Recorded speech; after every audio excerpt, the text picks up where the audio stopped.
Hello and a very warm welcome to all of our viewers. We're here today with ET Education presents the leadership discussions in association with Coursera, and we are so excited to truly deep dive into this incredibly important theme of advancing higher education in India and what it really means. So today we have a wonderful opportunity to gain insights from two extremely visionary leaders.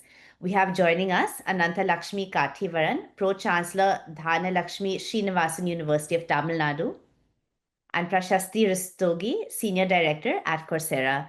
Ladies, thank you so much for joining us. It's such a pleasure to have you here today. Thank you. Pleasure here. All right, so let's get kick-started right away and understand how leaders like yourselves are really working on shaping the future of education, how you're driving innovation across the board for your institutions and for students in general in this country. So, Mrs. Ananthalakshmi, I'd love to kick-start with you. That's a nice question. India stands at a defining moment in higher education with nearly 40 million students enrolled and the gross enrollment ratio targeted to increase from 27% to 50% by 2035 under NEP 2020. There is a huge opportunities to democratize access, enhance quality, and integrated global best practices. Opportunities are immense in emerging domains like artificial intelligence, climate science, health technology, and digital agriculture. The scope for interdisciplinary research and industry collaborations is presented. However, challenges remain. Reports suggesting that only 45% graduates are directly employable. Without additional training, faculty development, equality access between urban and rural learners, and sustainable funding for private and public universities continue to be hurdles. At DSU, Dhanalakshmi Srinivasan University, we see these challenges as opportunities to innovate through faculty training programs, digital adoption, and industry-linked research that directly address employability gaps. All right, thank you for that context setting there. Prashasti, so we've heard some of the very real challenges and, of course, solutions that institutions are looking at today. Would love to hear from you about some of the most impactful success stories that you, from your vantage point, that you've seen across Indian universities or learners in general through Coursera. We have a gross enrollment ratio to catch up. We have skills to catch up. And we also have to give a workforce which is future ready, right? So educational strategy at institutions today is how can we bring industry into academic curriculums, right? So that's one area where universities are making some solutions or making some headway. Then they're talking about interdisciplinary education models. So there's a constant surge of creating agile interdisciplinary curriculums. And the third one is also creating digital and emerging skills for students, which are not just related to technology, but they're also soft skills, right? Because critical thinking and creativity have seen a surge in the age of AI that we live in. Now, how do we solve these three problems is where Coursera has been trying to problem solve with the institutions. And I'll give you an example of the first one, which is when I was talking about bringing industry into the classroom. At Chandigarh University, we've had a long-standing relationship, and students are able to learn a lot of industry concepts through industry-vetted micro-credentials that run on Coursera as part of their degree curriculums. So every semester, students have coursework, but they also have mandatory skill enhancement credits that they're learning. And we've seen that multiple lakhs of certifications from IBM, SAP, L&T EdTech, or Microsoft, Unilever have been earned by students. And that obviously has a long-term impact on the employability and placements of the students, because if they're more skilled, then they're more job ready. And if they're more job ready, then there's higher acceptance with the desirable organizations. Now let's go to the second piece, which is interdisciplinary education models. So we work with Kumaraguru institutions in Coimbatore as well. And they have done this beautifully across College of Innovation, College of Technology, College of Arts and Science. There has been a lot of impetus on interdisciplinary learning. And normally what happens is in interdisciplinary learning, students are given the choice to what area they would find their interest in. And in a physical classroom setup, it becomes a big problem to set up that classroom for like 5 students or 10 students, but still offer a subject of choice. So they partnered with Coursera to create so this online classroom model, which runs on Coursera, where students are able to pick up these various subjects of their choice as part of their curriculums, but they don't have to organize physical classrooms to be able to deliver that sort of a learning. And because these courses are coming from 350 most credible industry or institutional partners, there's also verifiability and credibility to these courses. And then the third one is soft skills or emerging areas. We know we live in the age of AI, which means AI is a horizontal skill. It is no longer siloed in computer applications or computer science departments. Everybody, even if you're a commerce graduate, you need to know how AI works, because you'll be handling some data which will be interpreted with AI tools. So how do we give this horizontal skill to everybody, especially in the areas where faculty is not readily available? Right? This is an emerging domain. How do we find skilled faculty to do this? So can we collaborate and take resources from platforms where this is being directly done by experts? For example, Coursera's co-founder, Dr. Andrew, who's a Stanford professor, he creates a lot of courses on AI because he is himself an AI professor. Right? So students in India have access to his courses through a platform like Coursera, but then also human skills like critical thinking. So how can we create simulations or projects that enhance those skills? How can we teach the concepts around creativity, right, in an action-oriented learning environment? Thanks for that, Prashasti. And yes, as we can see, of course, we are living in an era with so much flexibility for students. Mrs. Ananthalakshmi, so, again, from your perspective, how would you say that from the university side, you can really ensure that students are receiving all of this that we are talking about, right? As Prashasti has so clearly put out there. Today's students have both academic knowledge, but also very much the practical skills. So, how is it that universities can make sure that students are getting both sides? A successful university graduates must leave with knowledge, competence, and confidence. This requires a three-layered model. Number one, strong academics. We integrate out-based curriculum with choice-based credit system. Number two, practical exposure. DSU has signed more than 50 MOUs with industries, hospitals, and research institutions for internship, clinical rotations, and training. For instance, our School of Pharmacy achieved 100% placement in DPharm 2025. And engineering students excelled in industry-linked projects. Number three, skill and personality development. Tailored bridge courses, English communication workshops, and leadership programs prepare students to thrive in global workplaces. We also celebrate achievements to inspire excellence.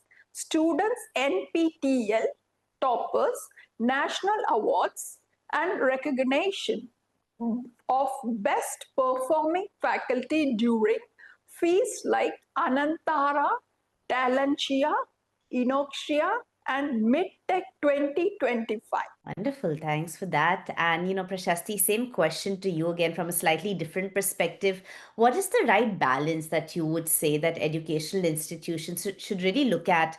Because, yes, as we are hearing, that academic rigor and knowledge base is an absolute must. But then the industry level learning, the skill sets, the micro credentials you spoke of also very much go hand in hand. So, how can that balance be struck from your perspective? We live in a world, Devina, where the policy has done everything. We have the National Education Policy 2020, which has created this balance in itself. So all the curriculums that we have been modernized, and there is a concept of skill enhancement and ability enhancement already embedded into the curriculum. And those are the areas sitting on top of the fundamental and goal skills that students have to do as part of knowledge-based learning at universities, where the role of industry comes in. Right, so industry micro-credentials sit right there. And the National Skill Qualification Framework has taken enough, steps and measures to make sure these are approved and aligned according to the level at which they need to be deployed. Like, for example, in Coursera, we have multiple micro-credentials that are NSQF approved and ready for undergraduate or postgraduate curriculums. So that's the provision that is already there. Now, how do we build academic rigor on top of it? Education is structured, but as well as unstructured. Unstructured learning is typically for aspirational and motivated candidates. But in the age of AI, that can also change if we feed on the curiosity. But when we talk about structured learning, the supervision of the faculty, the envelope of a university environment to do this learning gives enough, confidence that there is a certain structure being followed. And we need to give tools to the faculty and the university to be able to administer that rigor. I'll give you an example.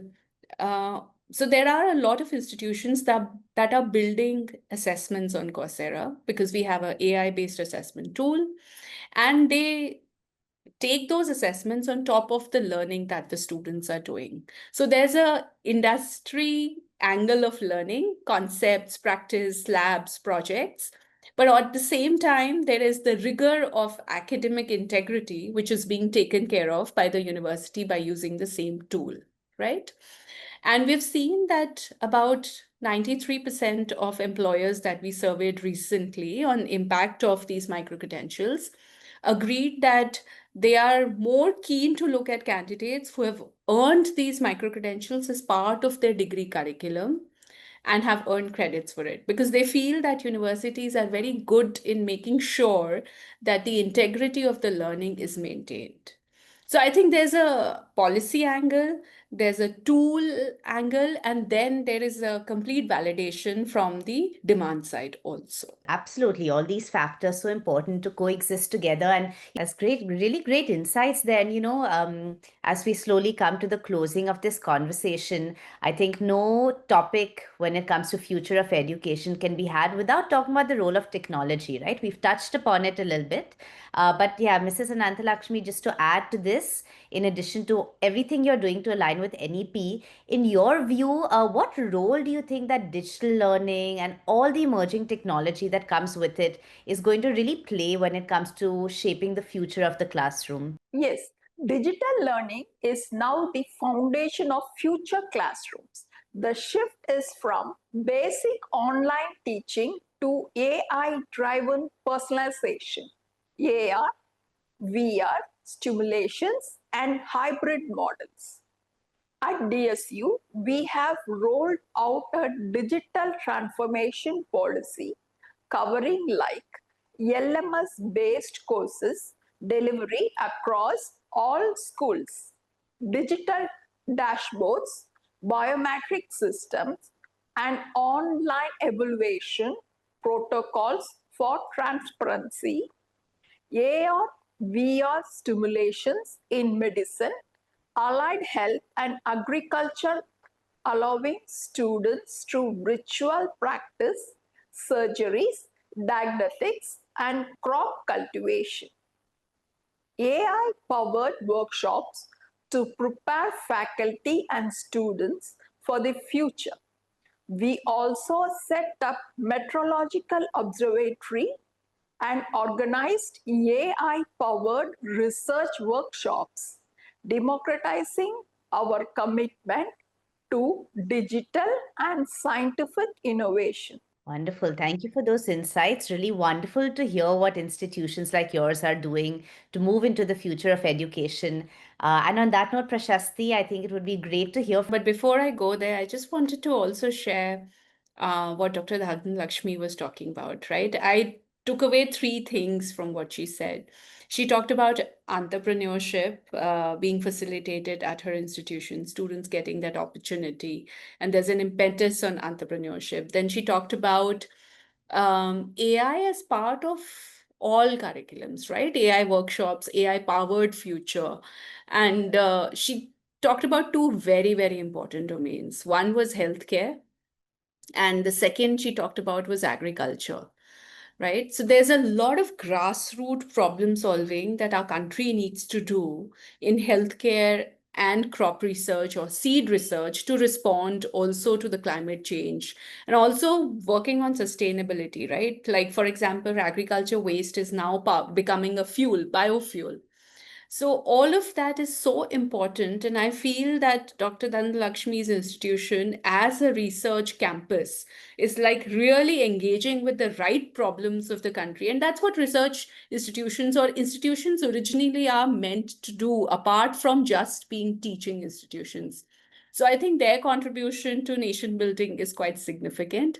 But when I wear the Coursera hat, India has the largest number of learners only after North America globally, right? So India is number 2 for Coursera in terms of number of learners coming to Coursera. It's about 31.1 million learners. Maybe the number counter ticks every day, so it must have gone up. And it's quite clear what the learners are looking for. They're hungry for digital skills, but also digitally aligned sectors. And we've seen that year on year, right? And there's a lot of curiosity around Gen AI. So we've seen about 107% year on year surge in the number of people taking generative AI courses. Interestingly, only 30% of generative AI learners are women, right? So I would love to, take this forum to also encourage women to, and especially women not in tech sectors, to also kind of take those courses and saturate that curiosity.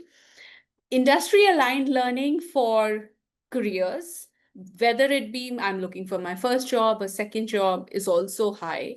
So even in the industry micro-credential enrollments have seen a double-digit increase, like 23 to 25% year on year, right? It's a mobile platform, so there's a lot of access on mobile. I think the overall, why I'm sharing this data is because learners are aware how the market is changing. And we as a platform are responding and meeting them where they are, right? India AI mission and India's ambition on AI is quite clear. Our content catalog in the field of AI has grown from 200 courses when we launched around 2 years ago to now 1,000 plus courses. You can learn how to build agents, you can learn prompt engineering, you can use integration of AI into various productivity tools that you use. So giving the students, the learners, the skills that they require to be successful, and meeting them where they are. For example, giving them an intuitive AI coach with which they can interact and understand where their journey is or clarify doubts. So simulated environments. I think these are some of the most pertinent investments that Coursera has been making, apart from being digitally inclusive through languages, voice dubbing in multiple languages. Like there are multiple Indian languages now live on the platform to support the learners in the languages they are most comfortable with. I think this increased participation in digital economy through skills and skill equity that everybody is building is what will lead to a Viksit Bharat. And I think the universities and Coursera together are doing their small bit, and the impact is going to be obviously phenomenal. Absolutely. What a wonderful note to start to wrap this session. And we have two powerful women who are leading truly the way forward when it comes to the future of education in India. And yes, integrating all of it, the vision of NEP, all the future technology, and the immense impact it will have on skill sets and industry. And it's truly very inspiring to understand from each of you how we should look at and consider the future of education. So thank you so much for joining us. It's been an absolute pleasure to host both of you today. Thank you so much.